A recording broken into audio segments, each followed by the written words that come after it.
नमस्कार, मैं Vishnu Shankar TV9 Bharatvarsh digital के मंच से डिफेंस डोज के सेगमेंट बात भारत के में आपका स्वागत है। मेरे साथ यहाँ मौजूद हैं TV9 भारतवर्ष के डिफेंस कॉरेस्पॉन्डेंट सुमित चौधरी। और सुमित, आपका स्वागत है इस प्रोग्राम में। बहुत शुक्रिया विष्णु। और आज हम अपने दर्शकों के सामने इनसे बात करेंगे कि भारतीय सेनाएं किन परिस्थितियों में कहाँ कहाँ कैसे कैसे अपने दुश्मनों का मुकाबला करती है और किस तरीके से उनकी ट्रेनिंग होती है, इसमें कितना खर्च आता है, इन सभी बातों से हम आपको अवगत कराएंगे। सुमित, ये साल जो है वो भारत के लिए काफ़ी भारी रहा है। शुरू में कोरोना आ गया, उसके बाद भारत चीन विवाद शुरू हुआ जो मई में शुरू हुआ और वो अभी तक चल रहा है। लेकिन पिछले कुछ दिनों से ये मामला सुर्खियों से बाहर हो गया है। बिल्कुल। मैं चाहूँगा सबसे पहले आप हमारे दर्शकों को ये बताएं कि अभी भारत चीन सीमा पर जो तनाव है उसकी क्या स्थिति है। देखिए, अभी भले ही सुर्खियों में ये मामला इतना गर्म ना हो या फिर आ ना रहा हो, लेकिन मामला अभी भी बहुत क्रूशियल स्टेज पे है। और विष्णु जी, जब हम बात कर रहे हैं उस इलाके की जहाँ पे इस समय मौसम सबसे ज़्यादा सर्द होता है, दुनिया की सबसे हाईएस्ट बैटलफील्ड भी वही उसी को सियाचिन को कहा जाता है। बिल्कुल। अभी वहाँ पर जो सिचुएशन है बहुत ज़्यादा गर्म है, क्योंकि लगातार भारत के भी और चाइना के भी दोनों के करीबन 50 से 1 लाख के करीब सोल्जर्स वहाँ पर मौजूद हैं। वहाँ पे हैवी डिप्लॉयमेंट है। इसके अलावा सबसे इम्पोर्टेंट है कि वहाँ का टेम्परेचर लगातार बढ़ रहा है। दिसंबर की शुरुआत होते ही घट रहा है, माफ़ कीजिएगा, घट रहा है और -25 डिग्री से -30 डिग्री तक लगातार टेम्परेचर वहाँ पहुँच चुका है।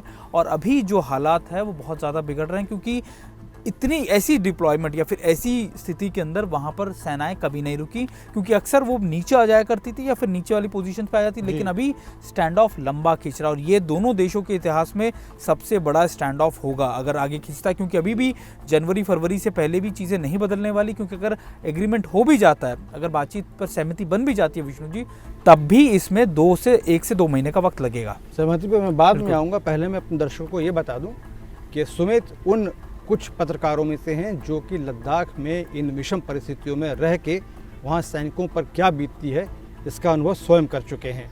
जैसा आपने कहा 25-30 कभी कभी -40 डिग्री सेल्सियस तक चला जाता है टेम्परेचर। और हालांकि लद्दाख एक रेगिस्तान है, वहाँ पर बर्फ़ तो उतनी नहीं पड़ती, लेकिन हवा बड़ी तेज़ चलती है और वहाँ पर फ्रॉस्ट बाइट का, सनबर्न का बड़ा खतरा रहता है।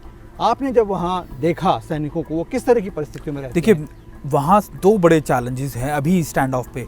एक आपके सामने आपका दुश्मन खड़ा है और दूसरा मौसम, क्योंकि मौसम सबसे बड़ा दुश्मन है।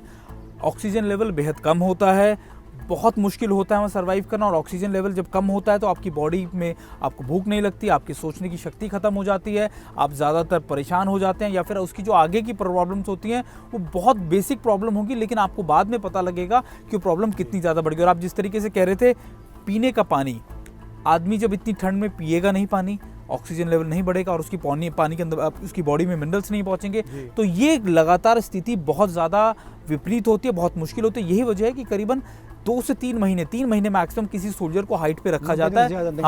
आप 20,000 21,000 की हाइट पे अगर रखते हैं तब भी आप अपने सोल्जर को वापस बुला लेते हैं। लेकिन अभी सिचुएशन बहुत ज़्यादा टेंस है, जो डिप्लॉयमेंट है वो लगातार उन इलाकों में बनी हुई है, तो इसलिए ये सबसे बड़ा चैलेंज है विष्णु जी। जी, मैंने पढ़ा जब मैं आपसे बात करने से पहले अपनी तैयारी कर रहा था कि जो थर्मल सूट होता है वो 5 से 8 किलोग्राम का होता है। बिल्कुल।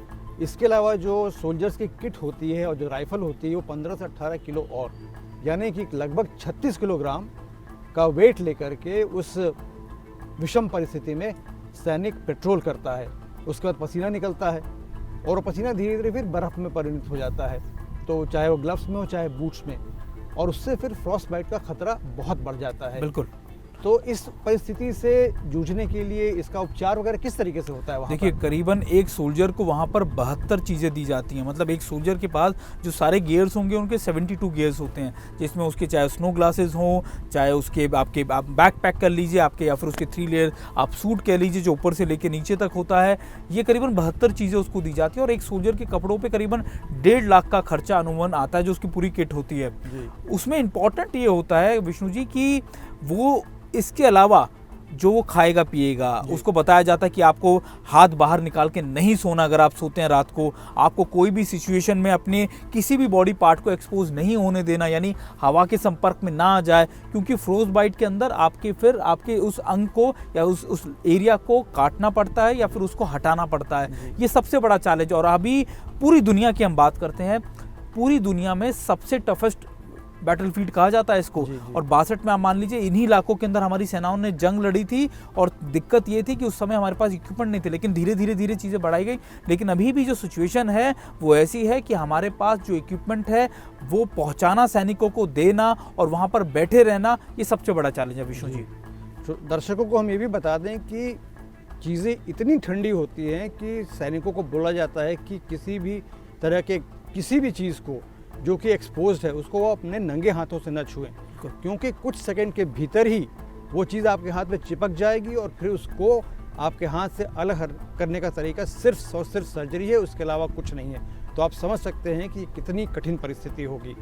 लेकिन एक बार बताइए, इसकी ट्रेनिंग तो जनरली उन लोगों के साथ होती जहाँ उनकी तैनाती उन्हीं की होती होगी जो सियाचिन में शायद अपनी ड्यूटी कर चुके हों, या ये वो लोग हैं जिनकी पहले इस तरह की कोई ट्रेनिंग नहीं हुई? देखिए, इंडियन आर्मी में कॉन्सेप्ट है कि आपका रोटेशन होता है 3 साल में, तो हर किसी को पीस टाइम के अलावा ऐसे हाई एल्टीट्यूड एरियाज में भेजा जाता है, चाहे वो किसी रेजिमेंट का किसी हो, उनको ऐसी जगहों में अपनी ड्यूटी काटनी पड़ती है। उसके लिए उनकी तैयारी होती है, और तैयारी करने के बाद जब उनको भेजा जाता है, चाहे वो हाई एल्टीट्यूड वॉरफेयर स्कूल्स हों आपके, उसके बाद जब उनको भेजा जाता है, एक्लिमेटाइजेशन कराया जाता है कि आप 3 दिन यहाँ रुकेंगे साइट में, उसके बाद आप 6 दिन यहाँ उतरेंगे। तो ये सारा एक्लिमेटाइजेशन का प्रोसेस होता है, जिसके बाद उनको डिप्लॉय करना होता है। लेकिन विष्णु जी, ये बातें कहना या फिर उस प्रोसेस को, बातों को झेलना आसान है, लेकिन जब आप वहाँ पहुँचते हैं तब होता है आपके लिए मेजर चैलेंज, क्योंकि बर्फ़ के बड़े बड़े, जिस तरीके से आपने कहा कि आप कह सकते हैं जब बर्फ़ पड़ती है तो सिर्फ और सिर्फ बर्फ़ आपके सामने है, ये डेजर्ट्स हैं आपके सामने, बर्फीले डेजर्ट्स। इसके अलावा आपके पास ना तो वहाँ पर कुछ इंटरटेनमेंट के लिए है, या और आपको सजग रहना है, आपको ड्यूटी करते हुए देखते रहना है कि कोई दुश्मन इन्फिल्ट्रेट कर नहीं कर रहा हमारे इलाके में, तो नहीं है ना। बिल्कुल अकेलापन, और उसके अलावा आपको मनोरंजन के लिए कोई चीज़ नहीं है, आपके लिए खाने के लिए लिमिटेड चीज़ें हैं, क्योंकि आपको पैक्ड फूड खाना, आपके लिए वहाँ पर ताज़ा खाना नहीं बन पाएगा। इसके अलावा आपके पानी, पीने का पानी, हर चीज़ पर आपको बेहद ज़्यादा कॉन्शियस रहना पड़ता है, या फिर आपको बहुत ज़्यादा ध्यान रखना। और यही इसको सिखाया जाता है कि आपको अलर्ट रहना है, क्योंकि अगर आपकी अलर्टनेस घटी तो फिर आपके साथ दुर्घटना हो सकती है, या फिर आपके साथ एवलांच या दूसरी चीज़ें भी आ सकती हैं। जी विष्णु जी, हवा का घर तो यानी डेंसिटी बहुत कम होती है, तो उसके चलते भी आपके दिमाग में कई तरह की चीज़ें, ख्याल आते हैं जिसके चलते आपको परेशानी होने लगती है। इसके साथ साथ मैंने ये भी अपने रिसर्च में जाना कि जो आपके हथियार और जो आर्टिलरी है और जो उसके लिए एम्यूनिशन है, वो भी रेरिफाइड एयर में अलग तरीके से बिहेव करता है। तो इसकी ट्रेनिंग किस तरीके से होती है? देखिए, इसकी ट्रेनिंग इस तरीके से दी जाती है विष्णु जी, क्योंकि हमेशा किसी भी वेपन को बनाया जाता है एक पर्टिकुलर, आप कह सकते हैं कि टेम्परेचर होता है उसका कि ये चलेगा, लेकिन कई बार बैरल फट जाता है। ठंड के अंदर आप अगर इतना ज़्यादा होगा तो बैरल फट जाएगा, या आपके जो एक्सप्लोजिव है वो ख़राब हो जाएंगे, क्योंकि अगर एक्सप्लोजिव आपने रखा हुआ है, आप मान के चलिए मैंने रिजर्व में एक्सप्लोजिव रखा हुआ है, तो जब मौसम बदलेगा तो उसमें ह्यूमिडिटी, उसमें लगातार, उसमें जो आप कह सकते हैं कि उसमें गीलापन आ जाएगा, या फिर आप कह सकते हैं कि बहुत ज़्यादा ठंडा हो जाएगा तो फ्रीज़ हो जाएगा। तो ये मेजर चैलेंज होते हैं कि आपके ना सिर्फ आपको अपने सैनिकों को, बल्कि आपको अपने इक्विपमेंट को, अपने आर्म्स को, अपने एम्यूनिशंस को भी बहुत ज़्यादा अच्छी तरीके से रखना होता है। उसकी एक्सेस ड्रिल होती है, उसकी ड्रिल होती है, बिल्कुल दिन में उसको आपको स्टार्ट करके रखना पड़ता है कई देर तक, ताकि वो चलता रहे, वो गर्म रहे, वो फ्रीज ना हो जाए। क्योंकि अगर आपके इंजन, किसी भी चीज़ का इंजन या मशीनरी बहुत लंबे समय तक या 7-8 घंटे तक बंद रहेगी तो उसमें वो एनर्जी कम हो जाएगी। और बैटरी का सबसे बड़ा इशू होता है कि ठंडे इलाकों में बैटरी ज़्यादा काम नहीं कर पाती। जो उसकी लाइफ होती है, चाहे वो 3 घंटे चल रही हो, तो आप मान के चलिए वो सिर्फ महज आधा घंटा या 20 मिनट चल पाएगी, क्योंकि ये बहुत मेजर चैलेंज है। एक आखिरी सवाल, आपने कहा कि हो सकता है दोनों देशों के बीच समझौता हो जाए। चीन को देख करके, उसके एटीट्यूड को देख करके ये तो लगता नहीं कि वो पीछे हटेगा। भारतीय सेना कह चुकी है कि जब तक स्टेटस को एंटे रिस्टोर नहीं होगा वो भी नहीं हटेंगे। तो रास्ता किधर निकलेगा?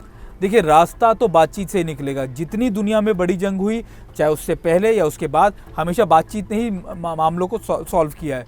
लेकिन विष्णु जी, इस समय जो सबसे इम्पोर्टेंट पॉइंट है वो ये कि चीन जो बातें टेबल पे कह रहा है वो उनको मान नहीं रहा है। जी बिल्कुल। उसने जितनी डिसएंगेजमेंट की बात करी उसने उसमें किसी को इम्प्लीमेंटेशन किया। और मुझे आज भी याद है कि 8वें राउंड की बैठक के बाद भी तय किया गया था कि चलिए अब डिसएंगेजमेंट होगा, ये प्रोसेस स्टार्ट होगा, लेकिन वो फिर नहीं हुआ। तो ये इंटेंशन जो होती है, ये सरप्राइजिंग इंटेंशन होती है। यही वजह है कि जब आर्मी ऐसी इंटेंशंस को रीड करती है, चाहे वो दूसरे डिप्लोमेट्स करते हैं, तो अब ये माना जाता है कि ये शायद कुछ और प्लान के साथ आके बैठे हैं टेबल पर, ये हमें एंगेज कर रहे हैं। तो ये एंगेजमेंट का जो प्रोसेस है, इसको हमारी फोर्सेज और ये हमारे जो डिप्लोमेट्स हैं बहुत अच्छे से जानते हैं। और आप अगर देख रहे हो तो चीन का ये स्ट्रैटेजी 62 में भी इसी तरीके की थी। विष्णु जी जी शुक्रिया सुमित, आपने आज इतनी अच्छी जानकारी हमारे दर्शकों को दी।